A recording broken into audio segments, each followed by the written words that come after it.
if you first of all, if you got to be dating with a purpose. Like if you dating with a purpose as a man, then you should have the discipline to just remove the sex from it. You know what I mean? If you dating with a purpose. But if you and her both know that this can't go nowhere, no way, and y'all attracted to each other, then by all means, bring the physical into it.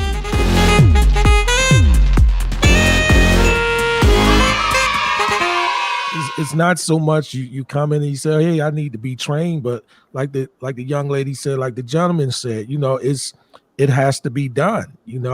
This woman didn't know how to cook for me. She didn't know I like lamb, but I didn't eat beef or pork.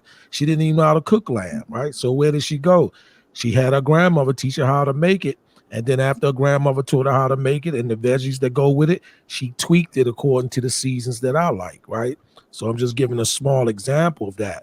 I think that there was a situation. I was in another relationship, and it didn't work out after about 6 years. And I told her, I said, at the end, when you finish fighting, I don't mean physically, but when the relationship is over and you can have those real talks, and I let her know. I said, you know what? I think you want to wear the jeans, man. So I gotta go. You know what I'm saying? I think you want to be the guy or something like that. And I don't mean physically or sexually, but I'm just saying the She wants to be mindset. up front. And so I let her know I probably failed at something, or I'm overlooking it, or it probably was me too, because nobody wants to admit. Everybody has to be accountable or whatever like that. So I just think the responses you're getting from people is solid, and along those lines, it's probably a balance in there sometimes, and that has a lot to do with culture, age, sex, different things like that. It's a pretty good I answer. like to hear y'all from Baltimore say two. Can you say two one more time for me? Too. You know what I'm saying? Yeah. I'm in Thank you. Chicago right now. I used to live in Baltimore, and then I moved to Harlem in New York, and then I moved from Harlem and I moved to Chicago. So that's where I'm at now. Mm. You. Before the billions, what we saying? What we talking? What did you think of the video? Yeah. So overall, I think the video, because I've been watching Anton for a while now, and I love when he had these panels. It always opens up my mind whenever I'm thinking about like, okay, they talk, mostly it's about dating and stuff like that. Um, about the video in general, I love the Crimson Cure's point when you're talking about like the relations between men and women, like having to actually, make sure that people get along and stuff like that. And then, of course, and then Anton came in. He always talks about, oh, I don't believe in dating, and I think that the fact that figuring out the kind of person that you want to be with, before you get married is an important thing. I mean, like you can't just get with that one person. Not everybody has that same setup. Just like an Anton did, where he found his wife, um, you know, quick and easy. But then not everybody has that same setup. So, but yeah, that's pretty much what I think. I think that you need to have some vetting in place, of course, for people, before before they go ahead and get married. So let me throw this at you. If someone's never grown up with a two parent household, if someone has no idea what that dynamic even looks like, then how could they know how to properly vet? Yeah, so I'll give my example. Right, is that of me. Well, actually, I had a two parent household until I was 5 years old. And then after that, I don't remember anything before before I was 5 years old, right? So I don't really know what it looks like too much. But the only way I can see it is from my grandparents. Now, my grandparents in themselves were not traditional. My grandma was the breadwinner. My granddad was not the breadwinner in the relationship. So it was flipped in that way.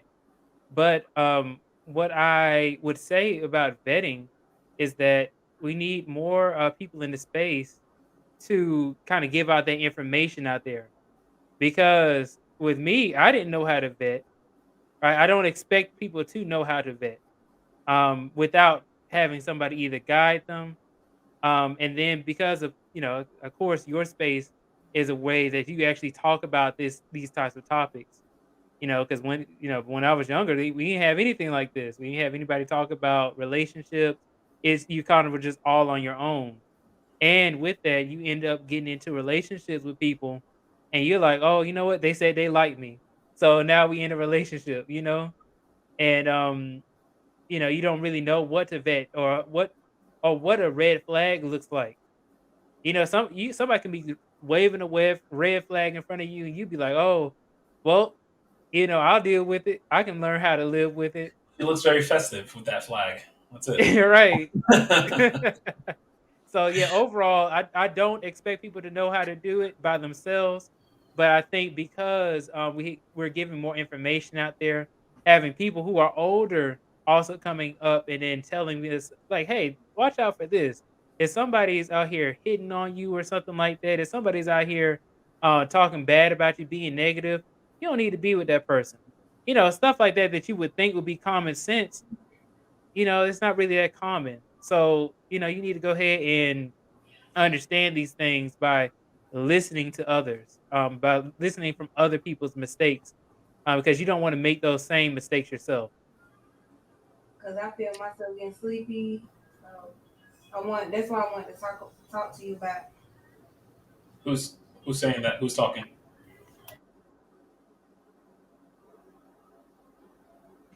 Um, I think it's coming from Neek, but I don't think she knows that she's not on mute. okay. Okay. I was wondering. I was like, hopefully, I ain't put you to sleep. It's not coming from me. Oh, it's not going. Was that from John? Was that from you, John? The world may never know. Simon, what are we talking, man? I don't know. I mean, the thing is, it's like it depends on a lot of things. I'm gonna get real honest with you guys.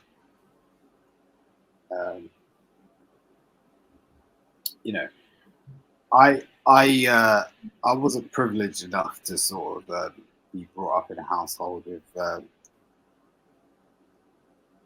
two parents up until the point that I was 16. So I pretty much raised myself after that. Before that, I had two parents. Not to say that they were not forthcoming and brilliant people. They were. So you said until 16. You had parents until 16? Yeah. So okay. I pretty much raised myself up until the age of 16, like from the age of 16 upwards. But my parents are brilliant. They were well statured people. I had everything. And then from there on in, I had to sort of learn life. I had to sort of figure out life by myself. And a lot of the conversations that go on, that's what I hear. I hear a lot of things that go on in terms of people that experience different things. In terms of relationships, you can't really sort of fathom that sort of stuff until you get your shit together.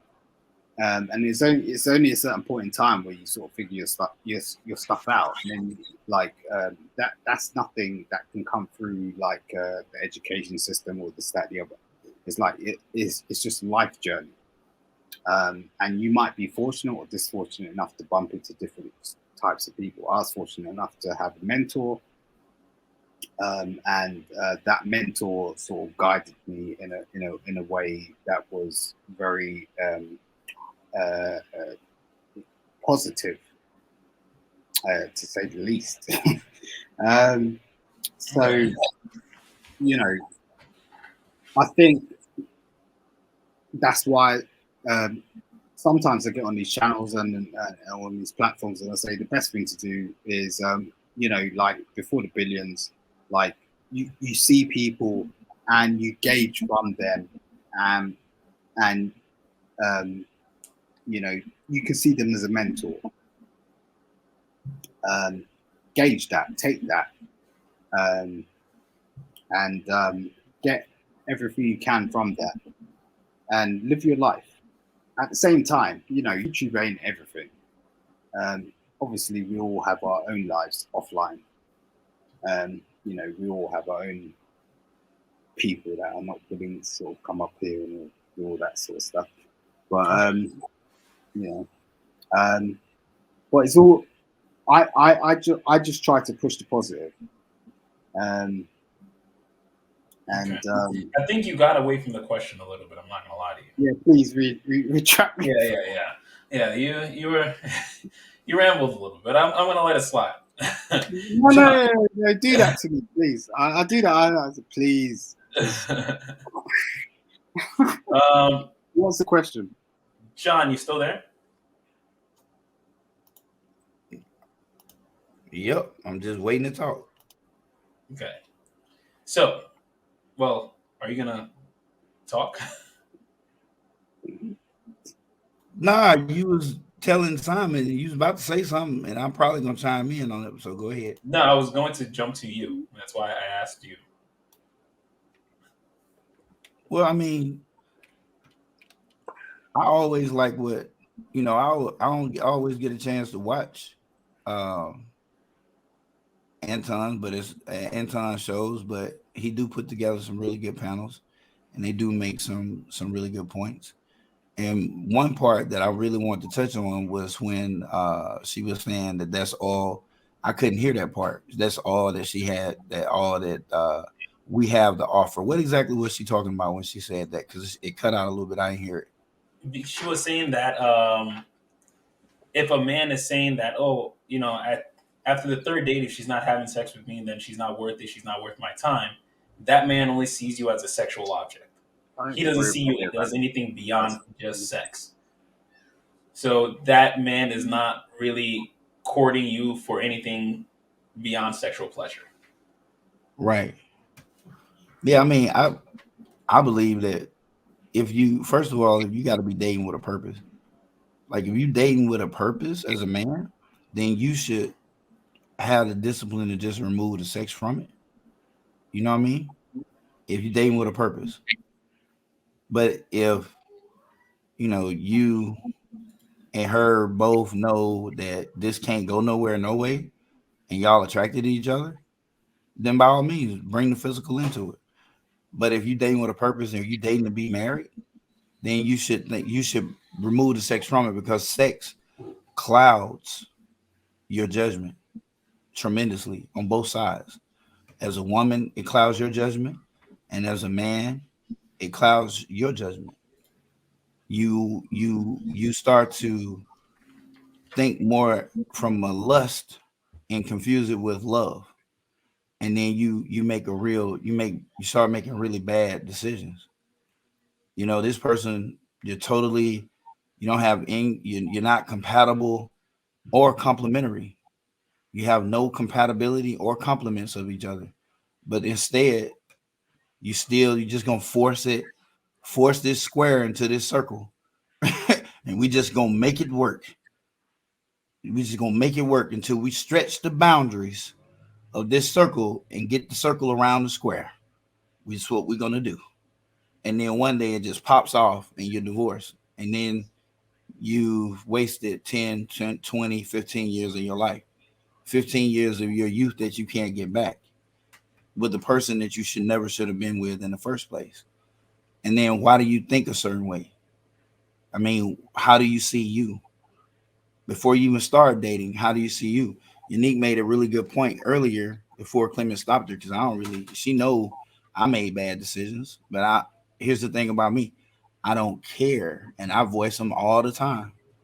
I had trashy women, and I picked them because of me, who I was at that point in my life. I picked trashy women.